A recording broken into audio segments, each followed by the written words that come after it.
As you know, a 6.4 earthquake hit about 2 kilometers northeast of the Rinjani volcano at a depth of 7.5 kilometers, magnitude 6.4.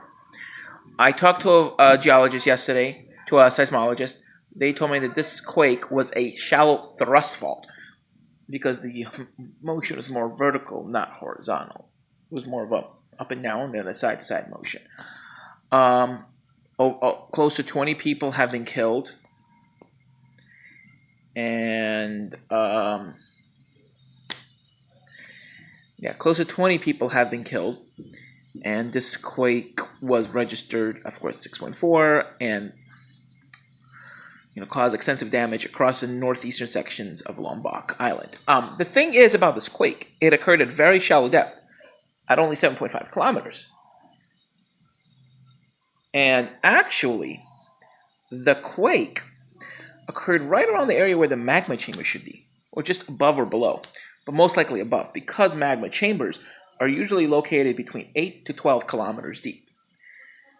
Well, you have two different magma chambers. You have a shallow magma chamber, which may be about 6 to 10 kilometers deep, or 8 to 12, and a more deeper magma chamber, which could be about 15 to 20 kilometers deep. Because you have an upper magma chamber and a lower magma chamber. Actually, the upper magma chamber could be maybe 5 or 6 kilometers. But what I'm trying to say is that this quake occurred in an area where the magma chamber usually is located.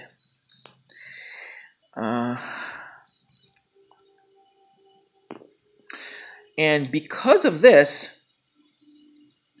there is a chance that whether this quake was caused by regular tectonic faulting, stresses maybe from the Sunda megathrust, or because of pressure on one of the cracks caused by the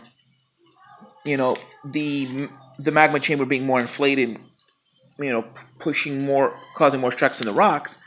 Whether it was caused by tectonic or volcanic origins, this quake has a potential to cause an eruption of either Rinjani or the Samalas complex as well, because this earthquake was very powerful. In fact, an earthquake of this magnitude would sometimes herald volcanic eruptions, especially if it occurred in and around a volcano.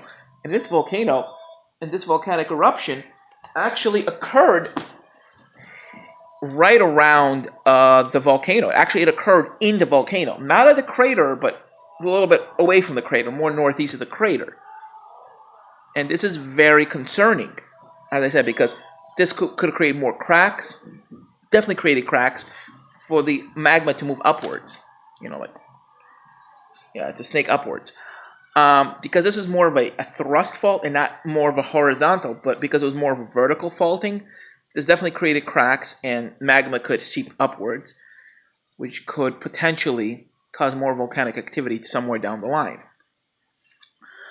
I don't know if we'll have another 1257 style eruption, but it could definitely have a pretty major eruption, as probably a large amount of magma will probably seep upward with a quake like that.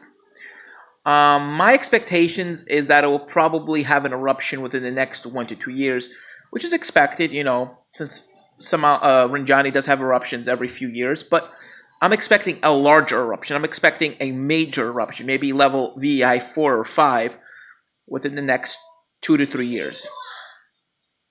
Well, so the quake occurred actually exactly about 28 hours ago. Well, thank you for watching. Bye.